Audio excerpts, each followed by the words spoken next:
आषाढ श्रावण येईल तर लक्ष वाहण्याचं फॅड आहे ना ते कमी करा.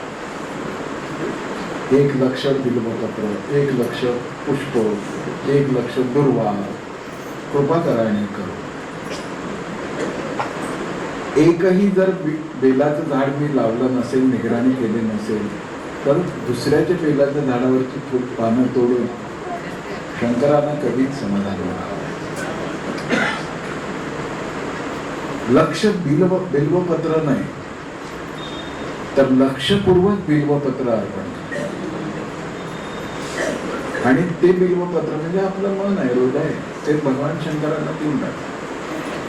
पाणी वाचवा, पर्यावरण वाचवा, शुचिता सांगितले, स्वच्छतेचा विचार. 8 दिवसांनी 4 दिवसांनी आपल्याकडे पाणी येतं, पण पाणी आले आहे ना, आपल्याला जो काही जोर येतो. इकडे जरा धुळे सोलापूर वगैरे भागामध्ये कसबा, बाळीवेस इथली कल्चर विसरलेले हाय प्रोफाईल लोक राहतात असा एक गैरसमज. पण ते इतके अडाणी आहेत की त्या पालिकेच्या पाण्याने गाड्या धुतात, 2 व्हीलर 4 व्हीलर करू नका. आणि ज्या दिवशी पाणी आलंय, आज पाणी येण्याचा दिवस आहे हे मी सोलापुरात पाऊल टाकल्या ओळखतो. कारण कसब्यामध्ये रस्त्यावरून पाण्याचे पाठच्या पाठ वाहत असतात. करू नका. पृथ्वीचं नरक बनवतात.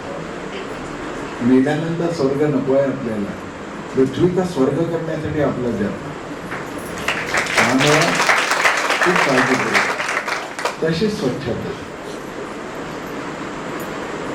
घंटा गाडी येईल न येईल ठीक आहे, पण मी माझ्या परिसरामध्ये स्वच्छता ठेवेन. माझ्या घरातला कचरा मी बाहेर फेकणार. हे सगळं होत आहे बरं. मी हे फक्त आजच्या टर्मिनॉलॉजीमध्ये सांगतो, पण हाच सनातन वैदिक धर्म आहे. तुम्ही फेऱ्या किती मारता, कोणत्या देवाला किती प्रदक्षिणा घालायच्या असतात, काय केल्यावर काय होतं, सगळं तुमच्या डोक्यात आहे, ते राहू द्या. पण भगवंतांनी सनातन धर्म म्हणून जो सांगितला आहे तो हा आहे. 1 शुचिता, 2 पर्यावरणाची देखभाल, 3 सार्वजनिक आणि वैयक्तिक जीवनाची स्वच्छता, 4 कुटुंबामधला संवाद. घरामध्ये बोललं पाहिजे, सुखदुःख बोललं पाहिजे, अडीअडचणी सांगितलं पाहिजे. विशेषतः ज्यांच्या पोटी मुली आहेत त्याने मुद्दाम वेळ काढून रोज 15 मिनिटं तरी मोठ्या प्रेमाने कसलाही पैगंबर, महात्मा, मार्गदर्शक बनण्याचा आंबा आणतात. आपल्या मुलीशी तिचं वय किती लहान मोठं असो, जरा मोकळेपणाने बोललं पाहिजे. म्हणजे गुड टच बॅड टच इथपर्यंत मी आता तुम्हाला नेत नाही, ही जागा नाही. पण माझ्या ज्या नाती आहेत घरोघरी, त्यांचं आयुष्य फार भयंकर आहे. कोणावर अविश्वास दाखवू नका, पण बेसावध राहू नका. आपल्या घरी मुलगी जन्माला येणं ही ईश्वराची अपरंपार कृपा आहे आपल्याला. तर तिच्याशी बोला. एक तर तिचा आहार बदललाय, तिचा एक्सपोजर बदललाय, तिच्या भोवतीचं वातावरण बदललं, त्यामुळे तिचं वयात येण्याचं वय कमी व्हायला लागलं.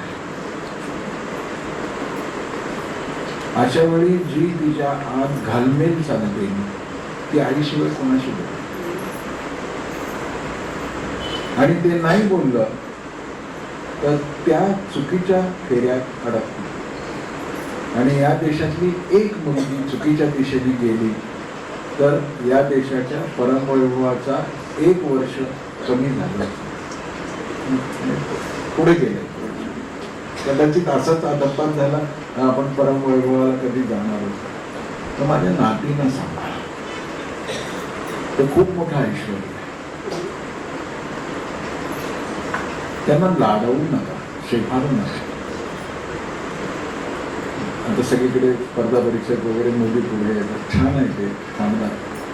आणि मला आतून विश्वास आहे की यापुढे या सनातन हिंदू राष्ट्राचं परिवर्तन स्त्री शक्तीच करेल, मातृशक्तीच करेल. पण ती स्त्री ठेवण्याची जबाबदारी, त्या स्त्रीला मातृत्वाची उंची, प्रतिष्ठा, तेजस्विता करण्यासाठी माझ्या नातींकडे संध्याकाळी 2 सिरियल नका बघत. तुमची भिशी असेल ना, जाऊ नका. संध्याकाळच्या एका कातर वेळी आपल्या मुलीशी बोला. तुम्ही दुसरं कुठलंही व्रतवैकल्य नाही केलं तरी तुम्हाला पुण्य मिळेल. कारण आपल्या घरातल्या प्रत्येक मुलीच्या रूपात साक्षात भारत माता भगवती आपल्या घरी जन्माला आली.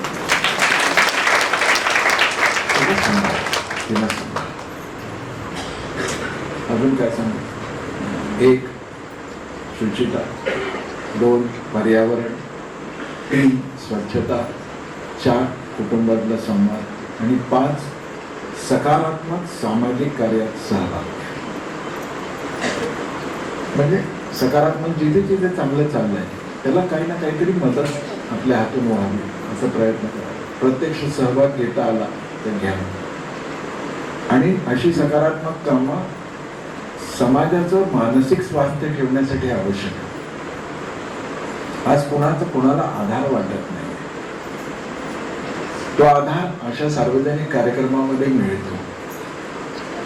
आपण सर्व गोष्टींनी भरभरून मिळवलेला आहे, पण ज्याच्या खांद्यावर डोकं ठेवून रडावं मनापासून असं कोणी आपलं नाही आहे.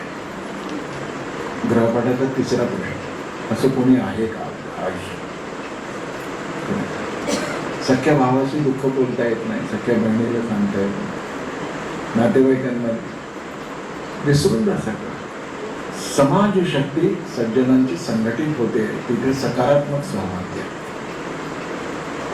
आणि हे सगळं म्हणजे सत्यम परम भीम. हे सगळं म्हणजे ऋत, हे सगळं म्हणजे ईश्वरी कायदा आहे. सगळं म्हणजे कलियुगातला सनातन वैदिक धर्माचा आचरण. एवढं आपल्याला कळायला लागलं की मग प्रथम स्कंधातले शौनकाने सुताना विचारलेल्या सगळ्या प्रश्नाचं उलगडा आपोआप व्हायला. म्हणून भागवतातला धर्म काय आहे? धर्म प्रोजित कैतवोत्र परमो निर्मत्सराणाम सदा. मत्सर काही नाही, कैतव नाही.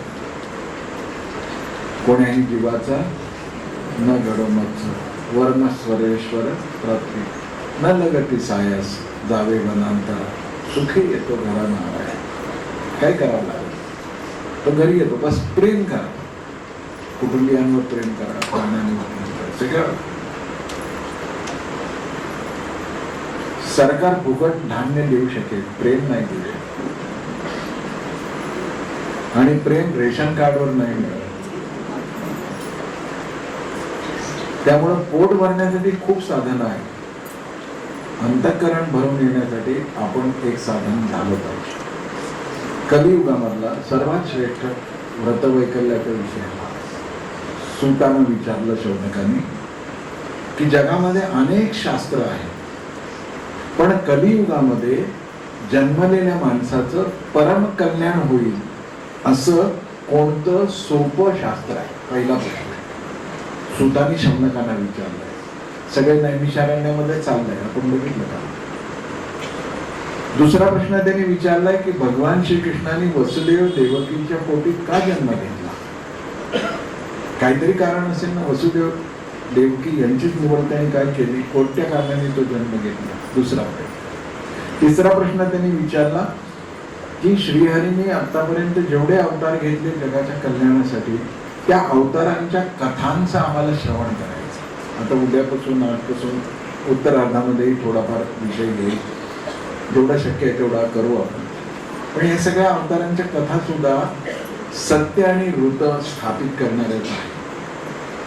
या युगामध्ये ईश्वर तुमच्या माझ्या रूपाने अवतरित झालेला आहे.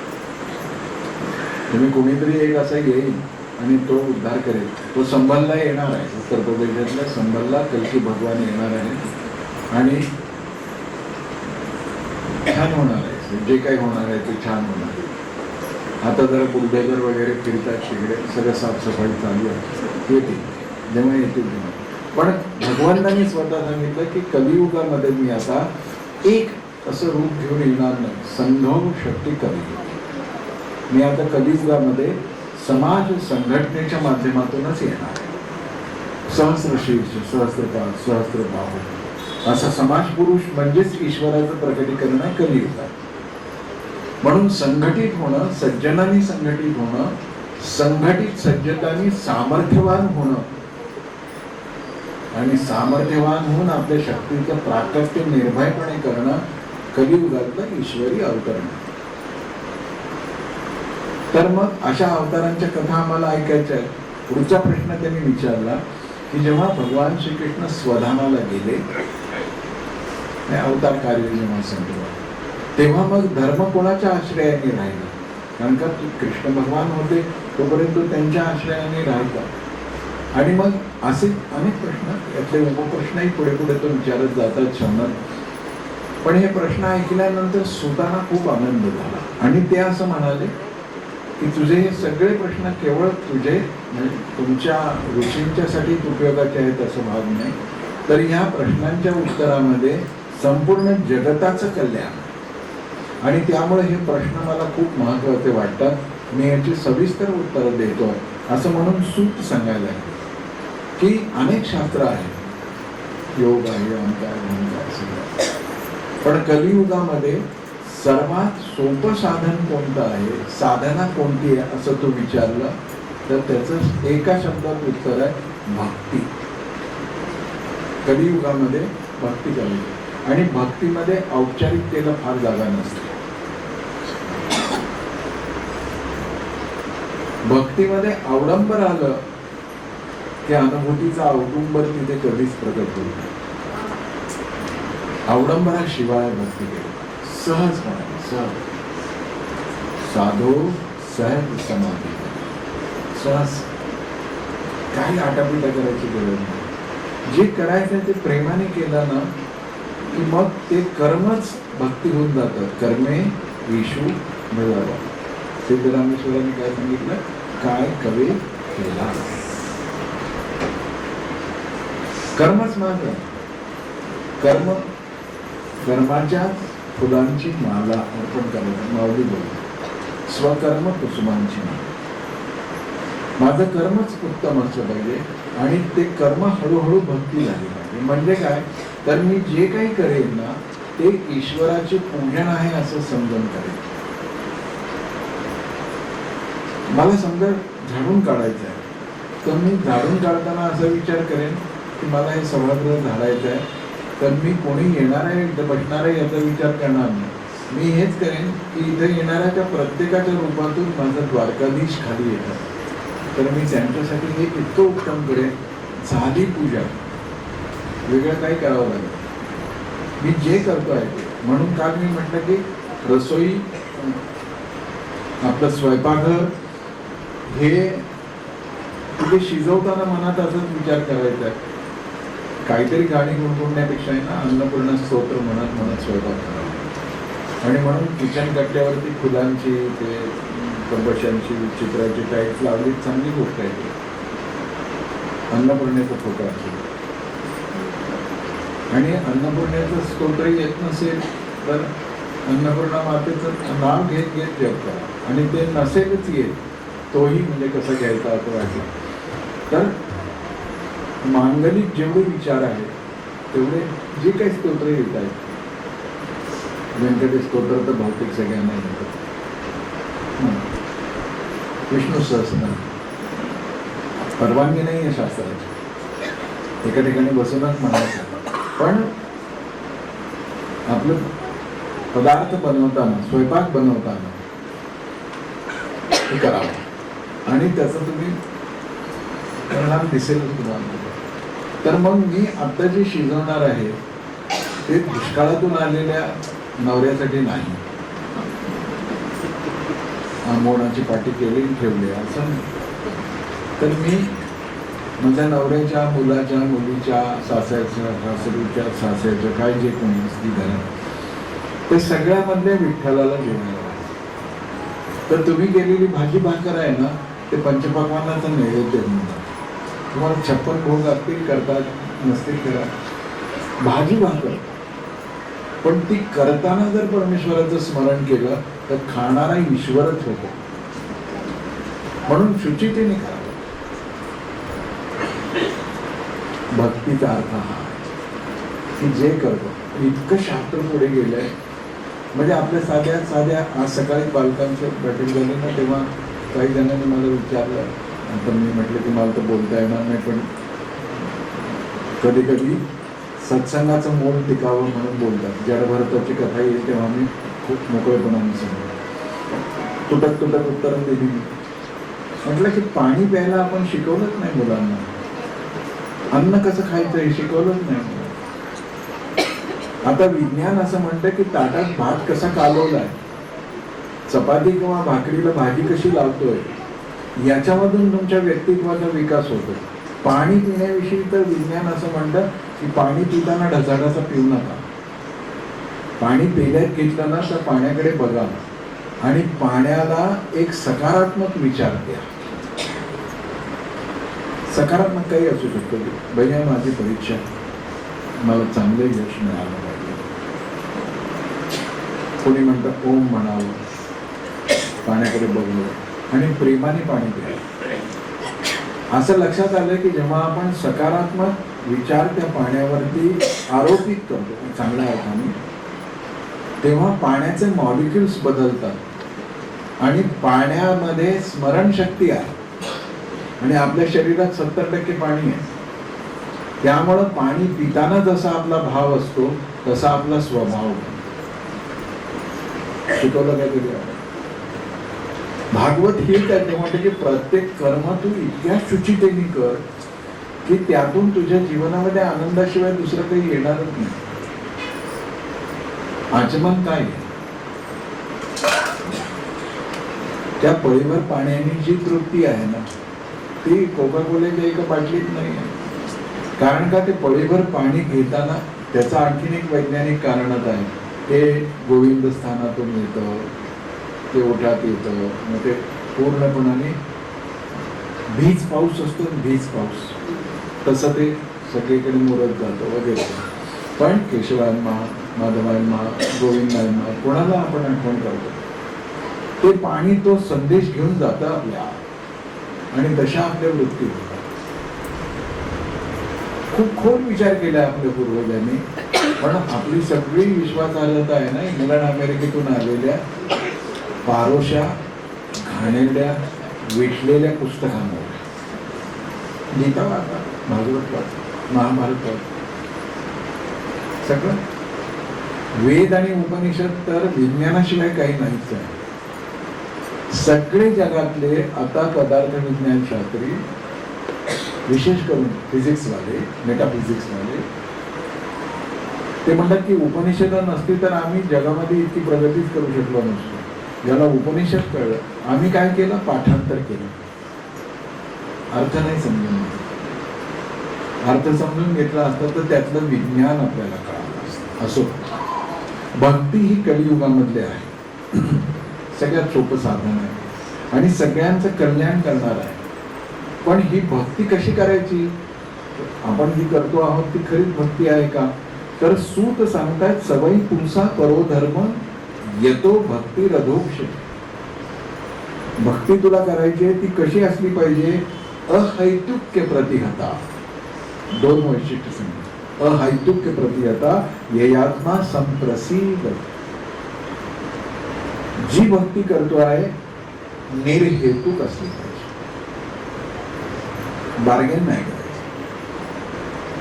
हे झालं तर ते झालं तर ते, इतकं केलं तर हे.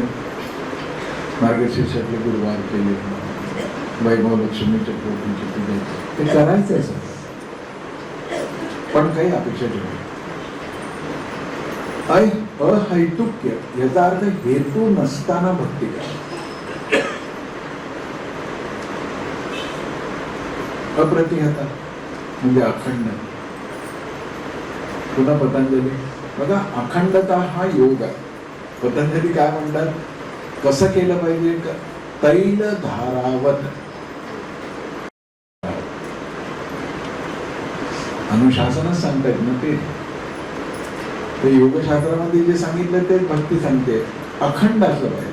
आपण जेव्हा खायचं तेल आणायला जातो, गोड तेल, तेव्हा तिथे एक टंकी असते, त्याला टोटी असते, तर त्यातून खालच्या पिपामध्ये ते पाणी पडतं, तेल पडतं.